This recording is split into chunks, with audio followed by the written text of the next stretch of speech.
Yang ketiga, uji hipotesis.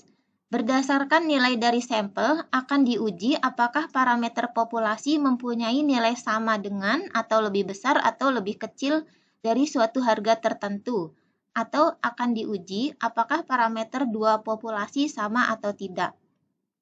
Hipotesis adalah pernyataan tentang karakteristik populasi. Hipotesis dapat benar, dapat juga salah.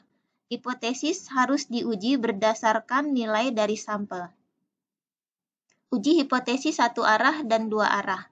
Ada dua macam pengujian hipotesis, yaitu uji hipotesis satu arah dan uji hipotesis dua arah. Uji hipotesis satu arah adalah suatu uji hipotesis statistik yang hipotesis alternatifnya bersifat satu arah, seperti H0, θ sama dengan θ0 dan H1 θ lebih besar dari θ0. Atau H0, θ sama dengan θ0 dan H1 θ lebih kecil dari θ0.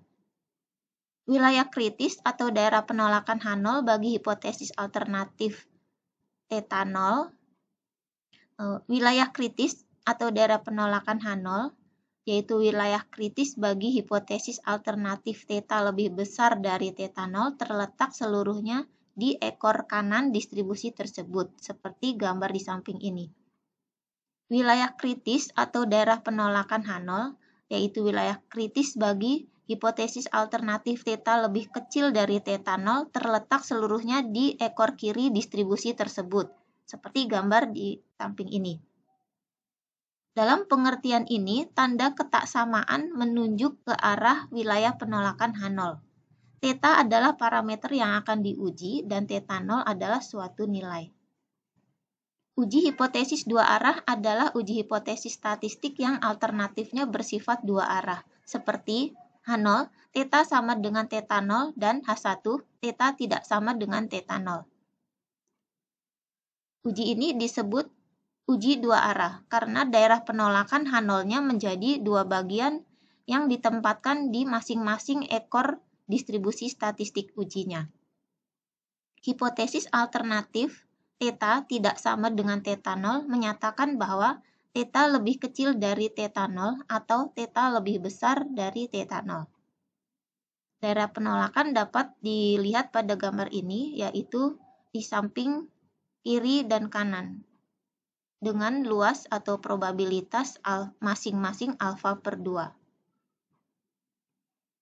Atau bisa dilihat pada tabel ini, daerah penolakan H0 untuk uji satu arah ada di kolom 1 dan kolom ketiga, dan daerah penolakan untuk uji dua arah di kolom kedua. Sebagai contoh, sebuah perusahaan rokok menyatakan bahwa kadar nikotin rata-rata rokok yang diproduksinya tidak melebihi 2,5 mg. Pernyataan dari perusahaan tersebut dapat ditolak jika rata-rata atau mu lebih besar dari 2,5 mg dan dapat diterima jika mu lebih kecil atau sama dengan 2,5 mg. Dengan demikian kita akan menguji H0 mu sama dengan 2,5, H1 mu lebih besar dari 2,5. Hipotesis 0, H0 akan selalu dituliskan dengan tanda sama dengan sehingga menspesifikasi suatu nilai tunggal. Dengan cara demikian, probabilitas melakukan galat 1 dapat dikendalikan.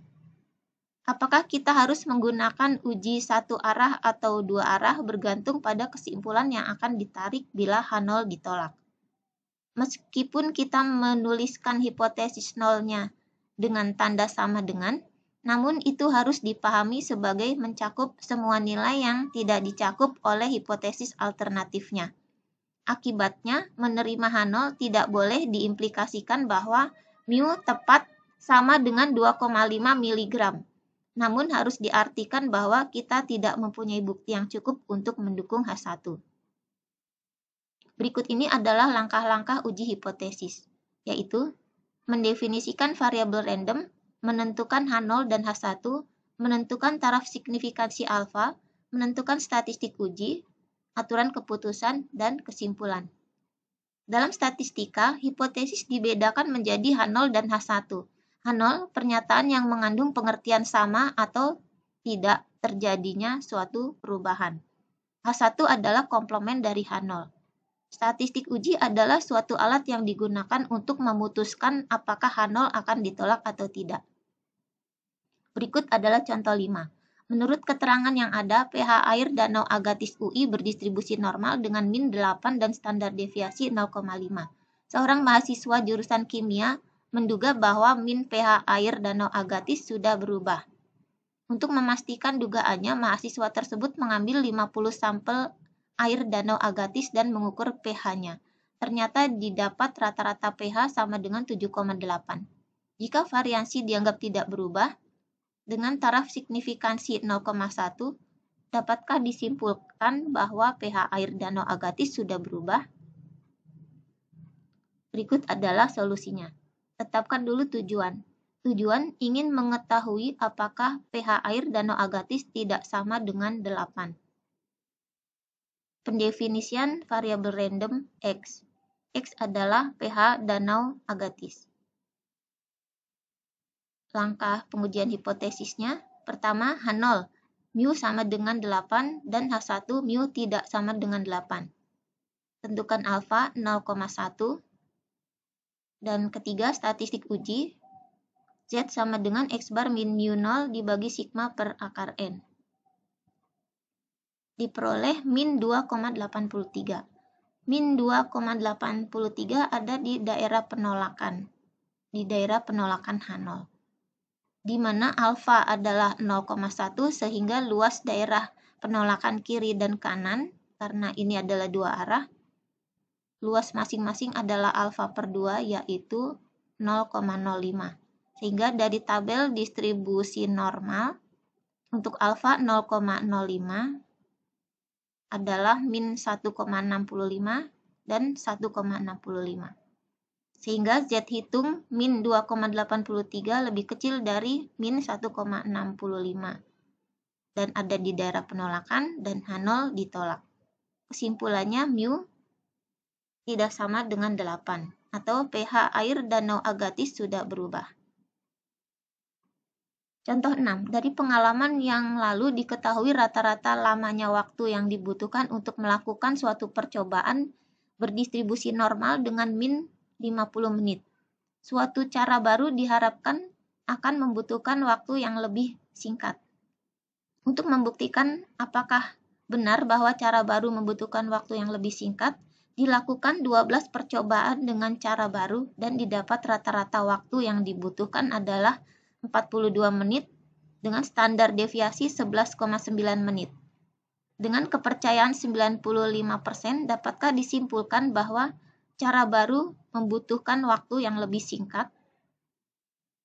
Solusi, tetapkan tujuan. Tujuan ingin mengetahui apakah cara baru untuk melakukan suatu percobaan membutuhkan waktu yang lebih singkat.